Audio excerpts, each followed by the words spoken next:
Okay.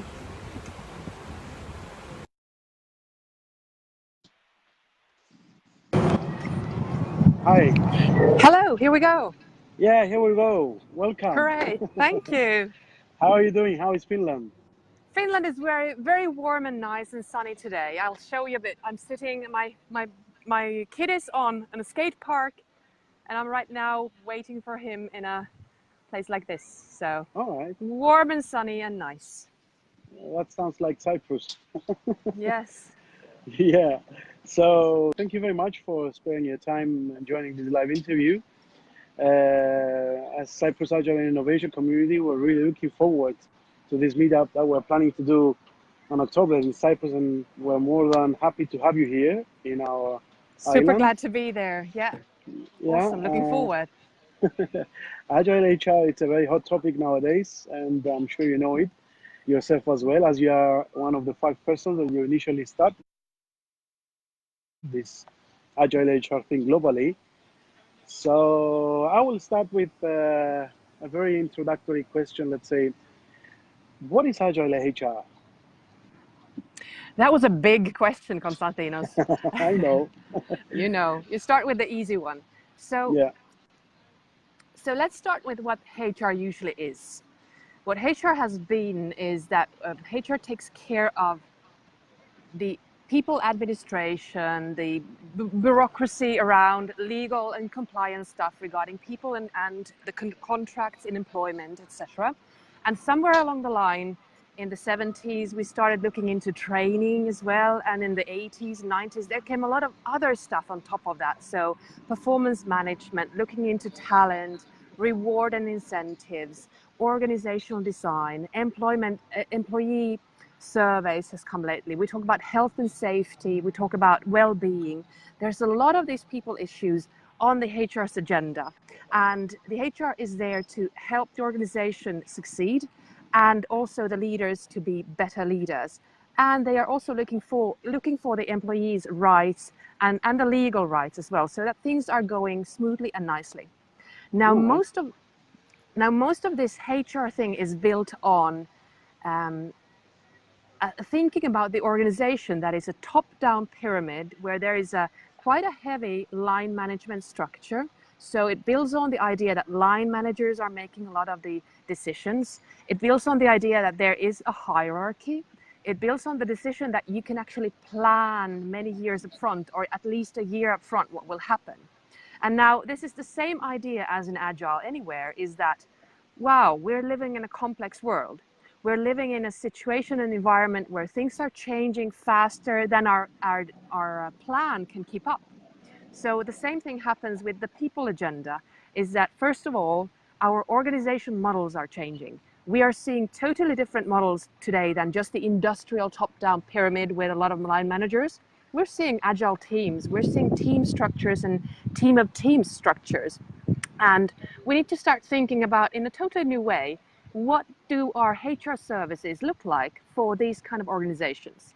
The other thing is that the environment is changing so quickly, so we need to start become agile ourselves too. So the agile HR is basically built on these two ideas: is agile for HR. So how can HR people and culture teams start using agile methodologies, agile thinking, agile frameworks and mindset to enhance and develop what they are producing, their services.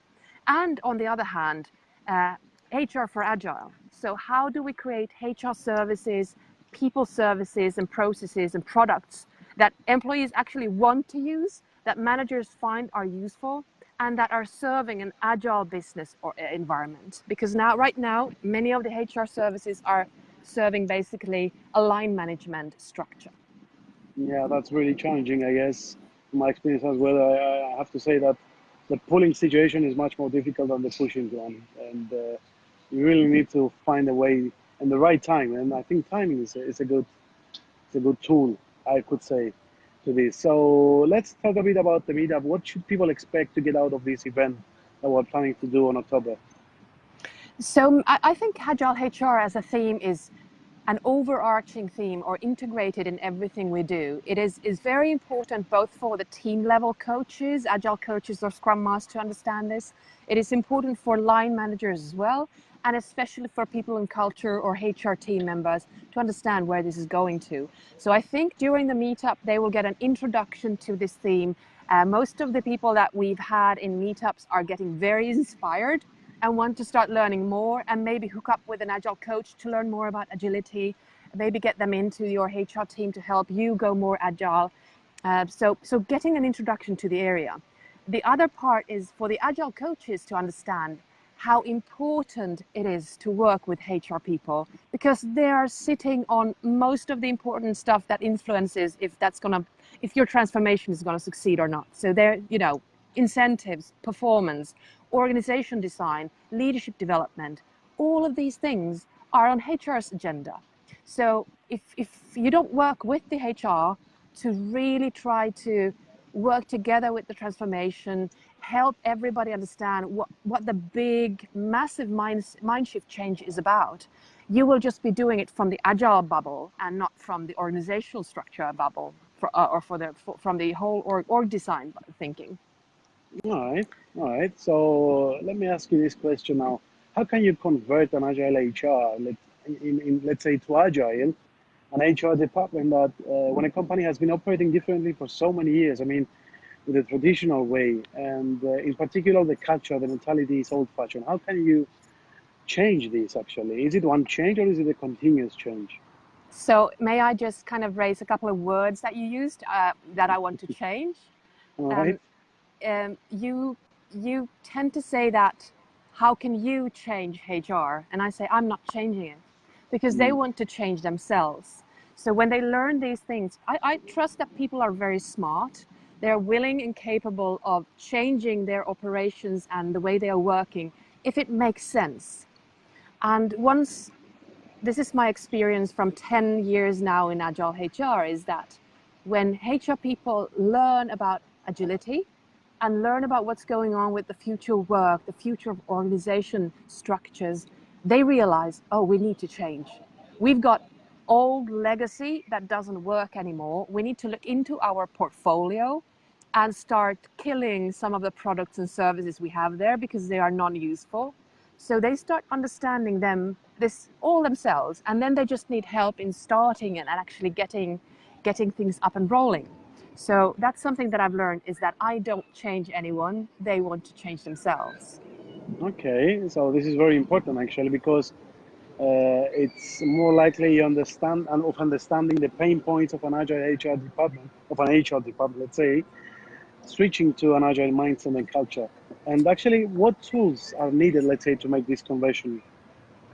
What tools? Sorry? Yes, yeah. What tools are needed, let's say, for this conversion? I think a lot of understanding about where, first of all, to be starting a change, you have to understand where you're at right now.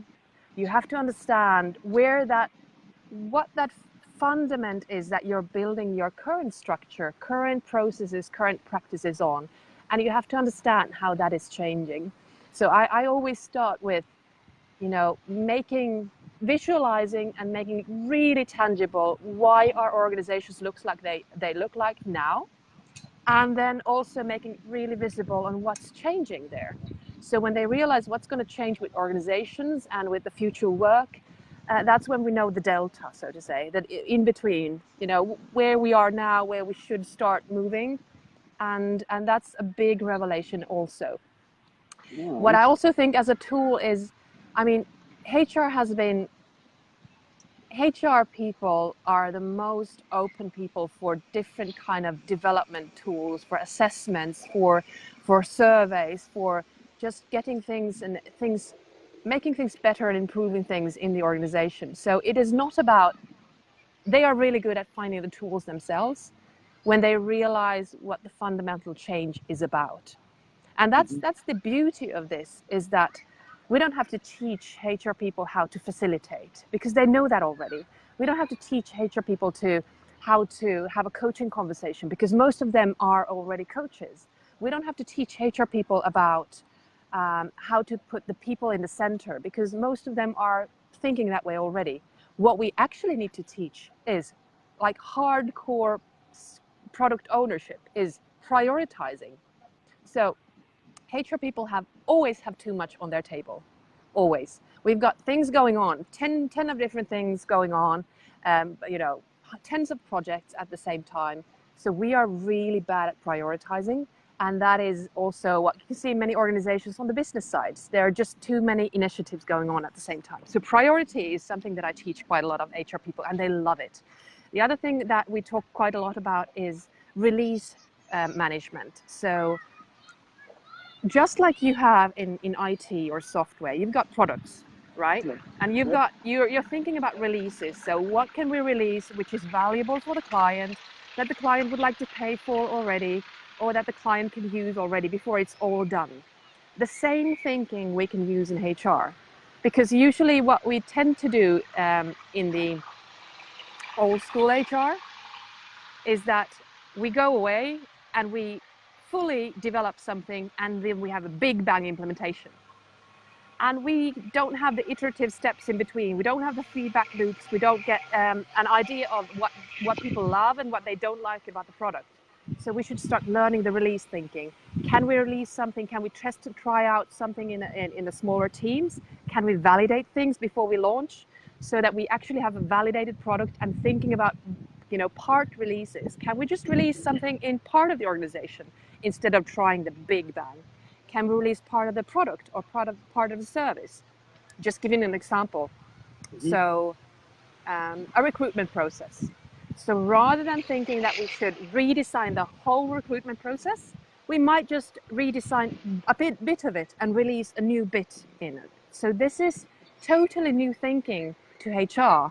And when they start getting these hardcore PO tools, they understand how they can manage their work in a better way as well.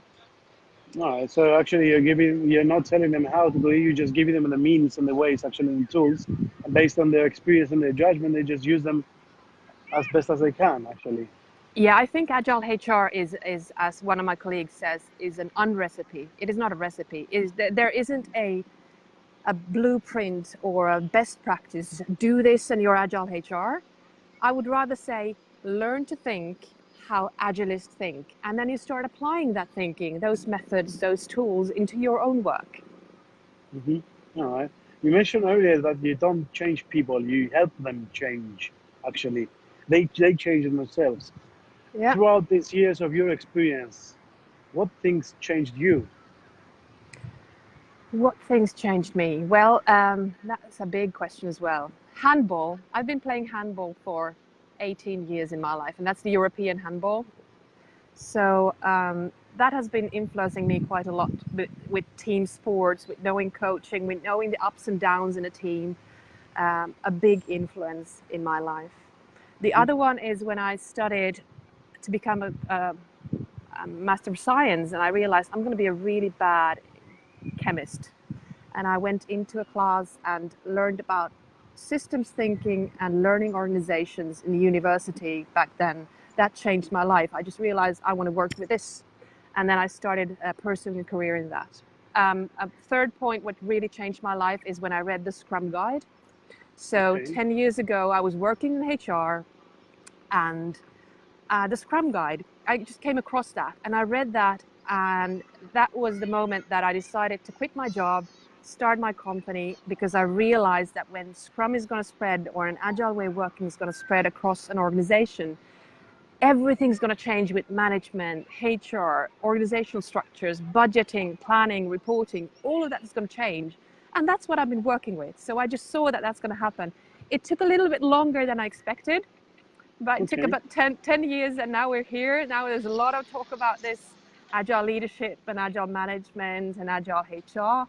And I'm happy to be part of this change right now as well. And then, of course, what changed me is, you know, on the private side, is having a family, finding my husband and getting kids and all of that. So that also changed the person. But these are kind of major shifts in my life. And now I'm just on a path of helping organizations create a healthier future of work. And that's my mission. All right. I'm going to ask you a personal question now. Do you have a Kanban board at home? I have used Kanban boards for helping the boys clean up the house, actually. Okay. Yeah, so it's like Does it toys, work? clothes. Yeah, it works. If there's ice cream later on, yeah. So there Okay, needs to be yeah. some. So that's a release actually, the product. All right. So I'm sure happy you're not the only one that is happy about this. I'm sure the organizations are happy as well, having you there, assisting them, helping them find and build their identity. Because for me, Agile is about identity development of each organization actually. Mm. So and it's whatever fits best to the organization. So one last message. Konstantinos, can I ask you something?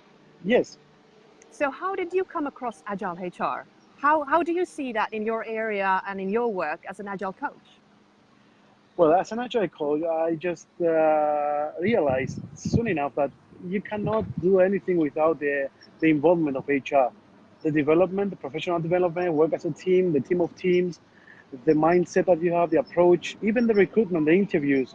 Once I tried an experiment of instead of having the HR doing the interviews, we try to have the whole development team doing the interviews themselves because it's not about the experience only, it's about the talent, it's about the enthusiasm of the candidates. This is what you want to look for. And actually, many organizations switch to that. If I'm wrong, just correct me. Switch Mm-hmm. to that approach. Actually, they are looking for talented people, for enthusiast people that will join and match and fit into their culture. And Yeah. I'm sure that each and every person has their own learning curve. So at any case, you're going to have that. So not everyone is a talent, and not everyone is enthusiastic of what he's doing or she's doing. So sooner or later, HR is it's a key role, it's a key stakeholder of this Yeah. culture of each organization. This is how I feel about it, and I think that Agile is not about software development.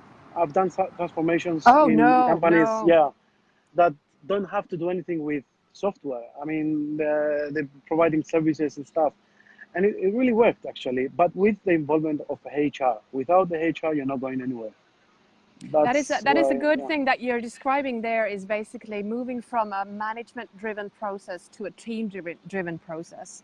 Yes. And that is what we're seeing quite a lot is that the team can actually take over quite a lot of the manager's tasks that in a traditional organization has been a manager's task. And it's Hmm. really super interesting. And also what you're saying there about transformations and that Agile isn't a software thing. It is lovely if you go to Agile conferences now to talk. Most Hmm. of the talks actually are about people, collaboration, innovation, how to make people work better together, health, all of these kind of things. And then, of course, some hardcore software architecture testing conferences have the technical aspects as well. But a lot of the aspects are people aspects. Exactly. Yeah. And all the time, you have to remind into organizations that you have to keep the smile on the customer going on. That's the end result anyway. And usually I get a question, how do you measure the smile? You know? Yeah. And it's somehow it's a matter of delegation of trust, and you build on that actually. Well, Yeah, and if you've got a high performing team that is doing their stuff and working well together, feeling empowered and engaged, you can't beat that team. no, You, I, they are just they do magic together, and they take care of each other, and they just want to deliver. I read somewhere something which nailed me to the point. Is like culture eats strategy for breakfast. Absolutely. Yeah, and I think that's really true, but it needs a lot of effort to reach to that stage. It needs Yeah, a and lot you of know what? effort. You know what I say, or there's a saying as well that systems eats culture for breakfast. And if you don't know how to tweak the systemic things such as management structures, planning, budgeting, HR structures, that won't allow the culture to bloom. Hmm. Yeah, exactly. So one last message that you would like to give to the people that are interested to attend.